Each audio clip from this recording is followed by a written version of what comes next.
Good morning and welcome to Mental Health Monday. And my name is Steve Reed. I'm a pastor at H2O Church in Orlando and a licensed mental health counselor. So before we jump in, it's just kind of funny how my brain works sometimes. And last week I welcomed everybody to our Memorial Day edition right there on Labor Day. And so that just happens sometimes. Maybe breaks like that happen in your life as well. So today my wife and I are out of town. We wanted to just give a chance to give you a pleasant background there behind me, and I don't know if that means you can actually see my face. So hopefully it's not too much in shadow. It's really good to be with you this morning. And so I thought I'd just take a little bit of time here for the first minute and just mention where we were last time, and then we'll jump into the new stuff in about a minute. So last time we took a look and recognized that we are made of story. We are immersed, and one person that we looked at last week said we are immersed in story like a fish is in water, and because of that sometimes we are ignorant of our story. We can't really tell what our story is. And so over this month, and it may spill a little bit into the next month, we're going to be looking at story. We're going to be kind of asking for help from the Lord in helping us understand our story. And our goal is to be able to tell our story with integrity and hope, with truth and grace. And we want to first be able to tell it to ourselves. And then we want to be able to offer it in appropriate times to others. And so last time I did something I've never done before, and I offered you some homework. And the homework, and it's not bad if you didn't do it or if you didn't tune in last time. That's okay, we can catch up. The homework was think about a number of snapshots of our story from a while ago, a long time ago, just recently, that are significant snapshots. If we were to take a Polaroid picture of that moment, it says something to us. And so just kind of think about that, and we're going to get back to that in just a little bit and do some things together over these next weeks with those Polaroid snapshots. And so today, as we jump in, I want to offer you some words from Dr. Lissa Rankin. She's a medical doctor, has written for Psychology Today, and has a huge desire to have wholeness and health. And so she says that telling our story and having it witnessed with loving attention by others who care may be the most powerful medicine on earth. So telling our story and having it be witnessed with loving attention by others who care. And so as a medical professional, she has navigated through reality with lots and lots of people. And as she has engaged in her own healing process, and as she has engaged in the healing process of those around her, she recognizes that telling her story and having it witnessed with loving attention by others who care does some specific things. She says it turns off the body's stress response. Remember when we looked at that together before? The stress response being cortisol, epinephrine, all of those things flooding our system, our brains, and turning all kinds of systems on the alert, and it's exhausting and debilitating over time.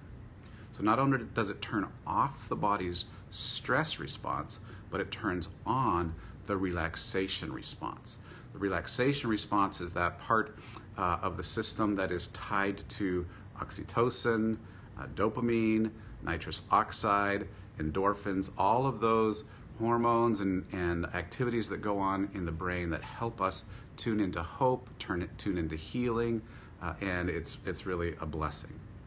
It also initiates self-repair mechanisms and relaxes the nervous system. She says it helps fighting depression, anxiety, fear, anger, and feelings of disconnection.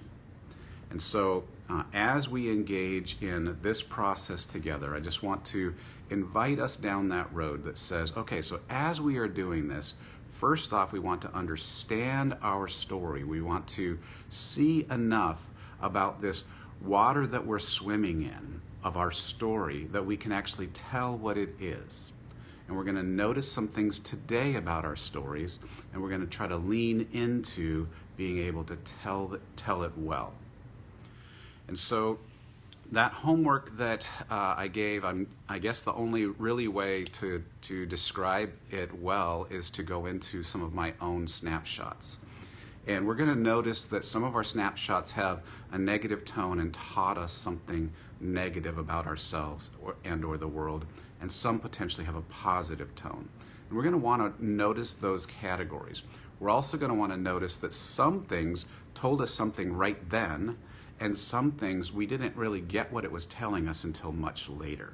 So those are different categories that we're going to be looking at as we take a look at these snapshots.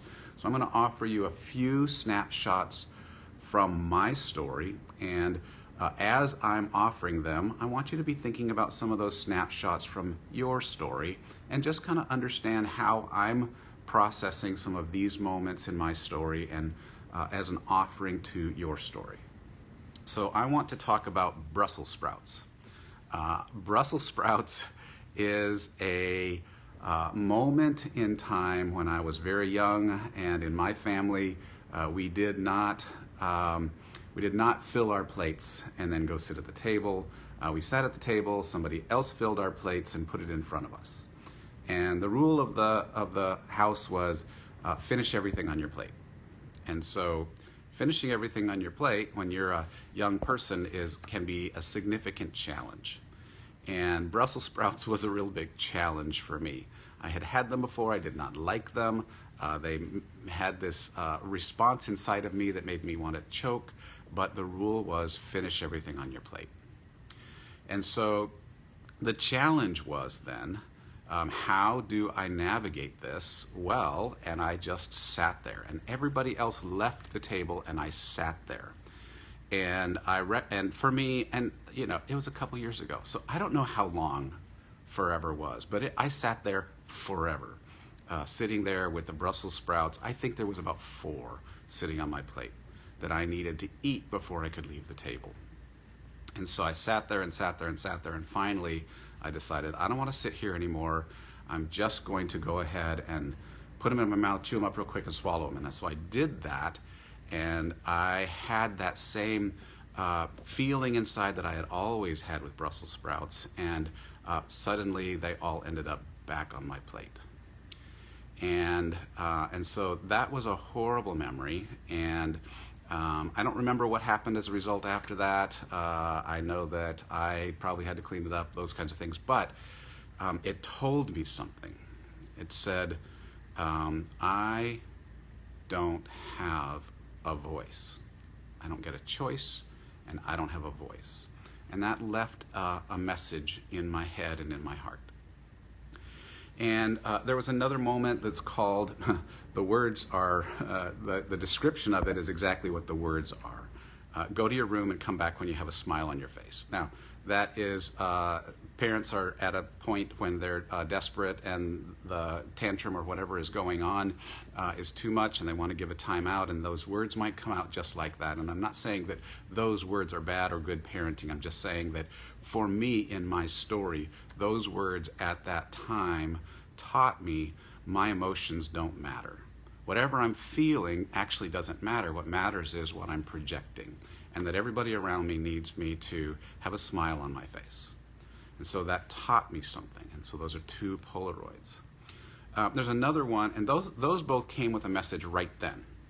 There's another one that is a story that is more told in our family. I don't actually recall this one very much. I have little inklings of it. But apparently in something like 2nd and 3rd grade, I would come home from school and I would look for my little brother and I would go beat him up.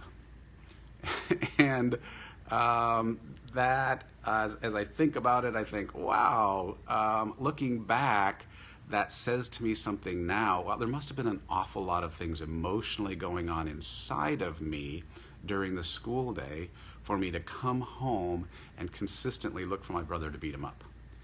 And so what is that message? I'm not sure exactly what the message is, except I was a very emotional being in a context that said emotion is not okay, put a smile on your face. But it found its way out in negative ways. And so again, you might end up with some awareness of things today that you didn't know back then. And so I want to just tune into some of those things. And there is a reality as I look back that there was a bully in my life at that time.